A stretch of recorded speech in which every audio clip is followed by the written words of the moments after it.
अस्सलाम वालेकुम। Kamran cooking studio में आज हम बनाएंगे दाल मूंग और दाल मसूर मिक्स ढाबा स्टाइल। आप भी इसी तरीके को फॉलो करते हुए बहुत ही कम मसाला जात के साथ आप तैयार करें घर में, बहुत ही मज़ेदार ये तैयार होती है। तो चलें आए रेसिपी की तरफ। बिस्मिल्लाहिर्रहमानिर्रहीम। सबसे पहले हमने दाल मूंग ली है, आधा पाव से भी कम ये दाल है। इसको भिगो दिया हमने 1 घंटे के लिए और उसके कुछ देर बाद हमने दाल मसूर ली है, ये भी आधे घंटे के लिए हमने भिगो दी है। उसके बाद हमने ऑयल चढ़ा दिया है और उसमें हमने चॉप किया हुआ प्याज डालना है।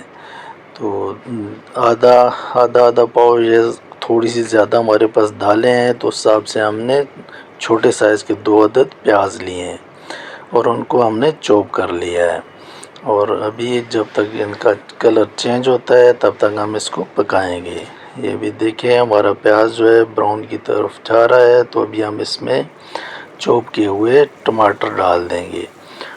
1 अदद टमाटर हमने लिया है इन दालों के लिए, ऊपर से छिलका हमने उतार लिया है।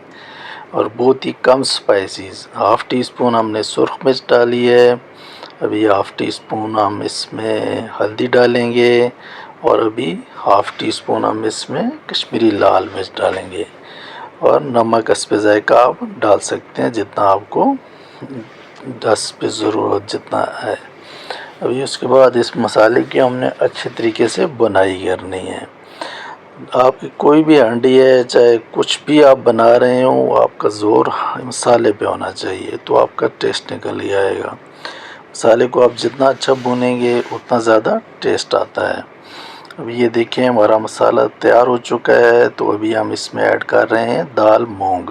दोनों इकट्ठी हम दालें नहीं डाल रहे हैं, पहले हम दाल मूंग की बुनाई करेंगे। इसको इतना भूनना नहीं है कि ऑयल ज़्यादा है, दालों को अगर ऑयल में फ्राई करेंगे तो वो ज़्यादा सख्त हो जाती हैं। बस 1 मिनट के लिए इसको फ्राई करके उसके बाद इसमें हमने पानी ऐड कर देना है। दालें कोई भी हों उनको ज़्यादा देर ऑयल में फ्राई नहीं किया करें। तो अभी हमने इसमें 1.5 कप पानी का डाला है। अभी इसको हम अच्छे तरीके से पकाएंगे, तकरीबन ये 60% हम तैयार करेंगे। तो उसके बाद हम इसमें ये डाल रहे हैं दाल मसूर। साथ दोनों हमने नहीं डाली हैं, अलग अलग भिगोई थी और अलग अलग ही हम इसमें ऐड कर रहे हैं। तो अभी इसको भी इसके साथ हम अच्छे तरीके से पकाएंगे कि ये दोनों नरम हो जाएं और इनका जो पानी है वो ख़त्म हो जाए। ये भी देख सकते हैं आप इनको भूनते रहें, साथ चेक करते रहें। तो ये हमारी दालें इस तरह की तैयार हो चुकी हैं। तो अभी दालों के लिए एक तड़का बनाएंगे और उसके लिए हमने पैन में सबसे पहले ज़ीरा डाल लिया है। ज़ीरा जब थोड़ा सा भून जाए, आवाज़ आने लग जाए, तो उसमें आप फिर ऐड करें कटे हुए लहसुन। इसको हमने पीसा नहीं है, छोटे छोटे काट के इसमें डाले हैं। उसके बाद अदरक और हरी मिर्च हम इसमें ऐड कर रहे हैं। अभी ये जो तड़का है ये दालों की जान होता है। अभी इस तड़के को हम उठा के दाल पे डाल देंगे और इसको अच्छे तरीके से मिक्स कर लेंगे।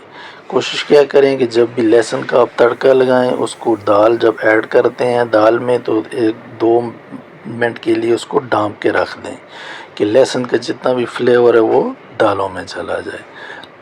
अभी इसके ऊपर हम धनिया की गार्निश कर रहे हैं।